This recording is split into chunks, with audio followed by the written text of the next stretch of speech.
Are Pakistan and Bangladesh on the verge of a new era of relations? For decades, the two countries have had one of South Asia's most difficult relationships, marked by conflict and mistrust. And yet, something unexpected now seems to be happening. After years of distance and amidst significant regional and geopolitical changes, the two countries appear to be moving closer together, with growing trade and high-level visits. So, what exactly lies behind this new warmth, and what might it ultimately mean? Hello and welcome, I'm James Ker-Lindsay, and here I take an informed look at international relations, conflict and security. Secession, the separation of a territory from an established state, is usually one of the most disruptive developments in international politics. Often accompanied by conflict, perhaps unsurprisingly, relations between the sides are almost always difficult and complex. The new country frequently defines itself in opposition to the state it broke away from, while the parent state, as the original state is known, may harbour feelings of resentment and humiliation.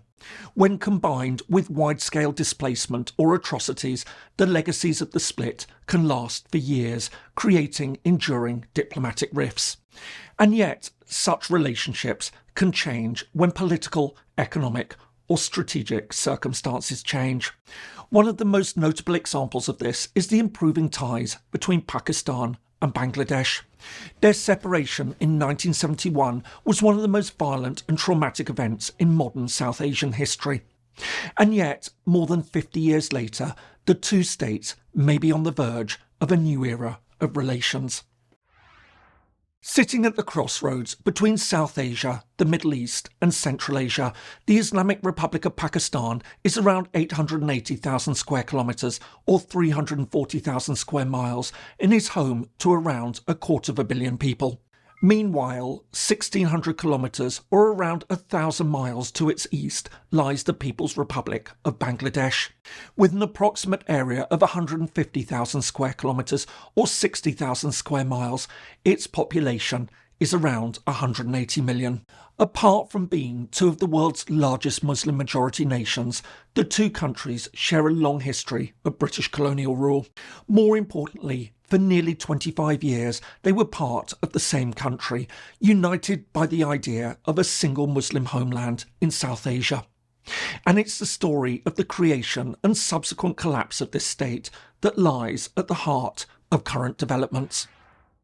Islam arrived in the Indian subcontinent over 1,000 years ago, carried by maritime traders, Sufi missionaries, and eventually by the conquering armies of the Mughal Empire, which established Muslim rule across much of present-day India, Pakistan and Bangladesh.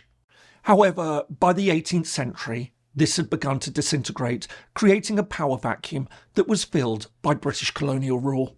This in turn not only altered the subcontinent's political, social and economic frameworks, but also intensified a growing sense of divide between Hindus and Muslims. By the early 20th century, as anti-imperial sentiment increased in India, Muslim elites began to look beyond colonial rule, insisting that once British control ended, they should be granted a separate Muslim state. The problem was that these communities were not concentrated in a single region. Instead, large populations existed in both the northwest, now Pakistan, as well as in Bengal to the east. As a result, when Britain partitioned the subcontinent in 1947, Pakistan emerged as a state with two parts: West Pakistan on one side of India and East Pakistan on the other. While many hoped that their shared religion would unify the new nation, relations between East and West Pakistan were strained from the beginning. Although the Bengalis in the east were more numerous, political and military power was held by the Western elites. Furthermore, tensions escalated as Urdu, predominantly spoken in the West, was declared the sole national language. To add to all this, the East accused the West of exploiting its resources, growing wealthier while it lagged behind economically. All this meant that as the East became increasingly disenchanted, it steadily pushed back against the dominance of the West. This, all came to a head when the Awami League, the main Bengali political party, won the 1970 national elections with an absolute majority. But as the leadership in the West refused to transfer power, widespread protests erupted in the East. On the 25th of March 1971, the Pakistan army stepped in, sparking a brutal civil war that saw millions of Bengalis flee to neighbouring India. Confronted with a severe humanitarian crisis and seeing an opportunity to retaliate against West Pakistan, with which it had fought a series of wars over the disputed province of Kashmir, the Indian government decided to intervene. After a brief but intense conflict, Pakistan surrendered in December 1971 and Bangladesh became a separate, independent state. The violence of 1971 left deep scars on both nations. For Bangladeshis, the war became a core part of their national identity. Meanwhile, for Pakistan, it was a source of shame. As a result, efforts to establish a new relationship between the two countries were often slow. Indeed, Pakistan refused to recognise Bangladesh until 1974. But even after the two countries established diplomatic relations, mistrust remained. For example, despite ongoing tensions between India and Pakistan, Bangladesh grew closer to New Delhi, which became its primary economic and security partner. Furthermore, other issues also damaged relations. Pakistan consistently refused Bangladeshi calls to apologise for the events of 1971. Meanwhile, members of Bangladesh's Urdu-speaking community found themselves ostracised. As a result, although there were occasional periods of better ties, the relationship never fully normalised.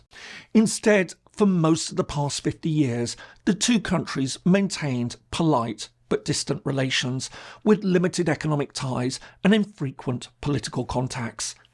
Until now. I hope you're finding this useful. If so, please give it a like and perhaps consider subscribing to the channel if you haven't already. It all really helps. Many thanks, and now back to the video. Since mid-2024, relations between Pakistan and Bangladesh have noticeably improved. Amidst growing messages of goodwill, both sides began to tone down their language over historical issues. All this has seen a flurry of diplomatic activity over the course of 2025. Following China's hosting of a trilateral meeting with the two foreign ministers in August 2025, Pakistan's Deputy Prime Minister and Foreign Minister Ishaq Dar made the first visit by a Pakistani foreign minister to Bangladesh since 2012. These developments have paved the way for more extensive cooperation in other areas. For instance, amidst growing trade and investment talks, economic ties are rapidly improving. Indeed, recent reports indicate a 20% increase in bilateral trade over the course of 2025, with many now predicting significant growth in the years to come. To add to this, there are also early signs of expanding cultural and educational exchanges, marking a shift from decades of confrontation. So, what exactly has driven all this? In fact, it's down to several factors.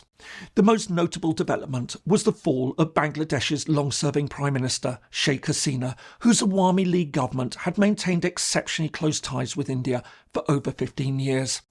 During this time, Dhaka not only supported India's regional ambitions, but also collaborated closely on security and pursued major economic, transport and energy projects with New Delhi. Her departure has disrupted this long-standing alignment. However, it goes further than this. The fact that Hasina fled to India, which refuses to hand her over despite calls from the new government in Dhaka, has led to a rapid deterioration in relations between India and Bangladesh.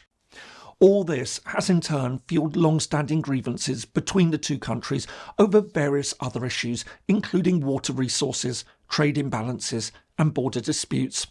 All this has given Bangladesh practical reasons to look beyond India. Meanwhile, for Pakistan, all this comes at an ideal moment. With its own growing economic problems and shifting regional dynamics, including India's apparent détente with China, which has traditionally supported Pakistan, Islamabad has become more active in seeking better ties across South Asia. Improving relations with Bangladesh not only promises economic, political and diplomatic benefits, but also represents an opportunity to ease a historic rift with another key regional Muslim state. But while it's clear that relations are improving, how exactly should we read these developments?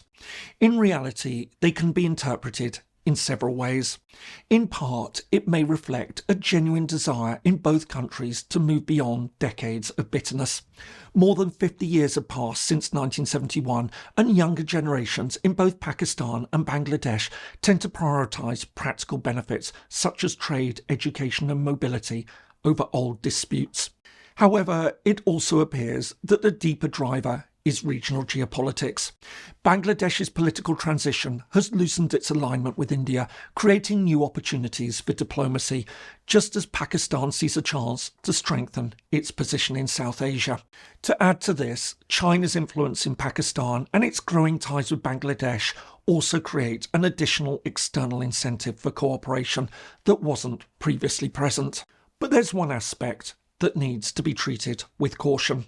While some may see all this as the start of an explicitly anti-Indian partnership, there's little reason to look at it this way, at least for now.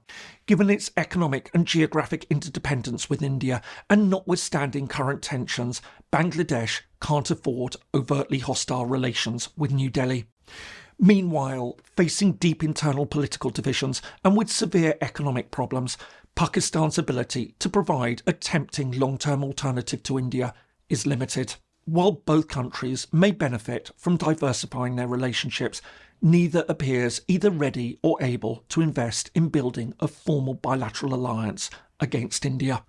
In this sense, the growing rapprochement between Pakistan and Bangladesh is best understood as a cautious recalibration rather than a dramatic shift. It doesn't resolve lingering disputes. However, it does show that even deeply strained relationships between countries that are broken apart by conflict can evolve and improve. The question, therefore, is whether this newfound spirit of cooperation can in fact last, and where exactly it will eventually go. I hope you found that interesting. If so, here are some more videos that you might find useful. Thanks so much for watching, and see you in the next video.